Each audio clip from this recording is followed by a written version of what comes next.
দীপু সাহাকে পুড়ে মারছে হয়। কেন পুড়ে মারবে? একটা মানুষকে কেন পুড়ে মারবে? সে হিন্দু, মুসলমান, খ্রিস্টান যেটাই হোক, ধর্ম নিয়ে কথা বললে সেটা আইন আছে, কিছু রুলস আছে, মেনটেন করো। তো আপনি পুড়ে মারবেন?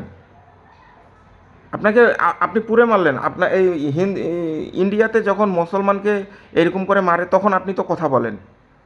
তো এখন হিন্দুকে মারছে, আপনি কথা বলছেন না কেন?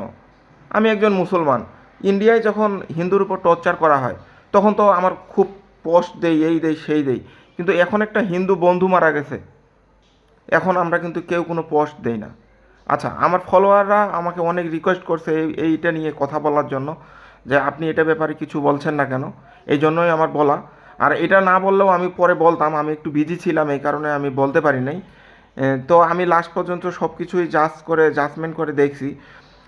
উনি একজন কর্মচারী ছিল এবং শ্রমিকের হাতে কারখানার মালিক তুলে দিছে দীপুচন্দ্র দাসকে।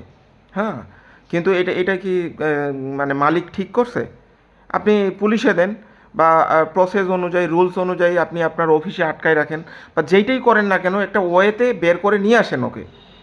আপনি তো ওনাকে মারতে দিছেন, আপনি ওনাকে মরতে দিছেন। একটা ধর্মের বিষয়ে কথা বললে ওনাকে জ্বালাই দিতে হবে? মানে মাইরা টাইরা গাছের মধ্যে বাইন্দা জ্বালাই দিতে হবে? এটা কোনো কথা? সেটা হিন্দু হোক, মুসলমান হোক, কেন? Why? What you think about that? আপনারা কেন এটা করছেন? এটা তো মুসলমানকে আমরা আমরা মনে করতেছি যে হিন্দুটাকে পুরাই আমি মুসলমানের নাম কমাইছি। না, নোভেয়ার, নেভার।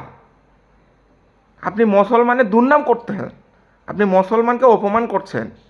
এটা কখনো সলভ না, এটা কোনো ইস্যু না। আপনি ওকে বুঝাইলেন না কেন যে ধর্ম ব্যাপারে এটা বলা যাবে না, মুসলমান ধর্মে এইটা আছে? বাবা, তুমি এটা বলছো কেন? এটা তুমি বলতে পারো না ধর্মের ব্যাপারে। ওকে বুঝান, শুনান, না বুঝলে তাকে আইনের আওতায় নিয়ে যান। আপনি ওকে জ্বালাই দিবেন? এটা কোনো কথা? কোনোভাবে অ্যাকসেপ্টেবল না এটা। অমানসিক, অমানবিক, বর্বরতা, মূর্খতামি এটা। আমরা আসলে সেই পর্যায়ে চলে গেছি। মানে কি একটা অবস্থা দেশের মধ্যে!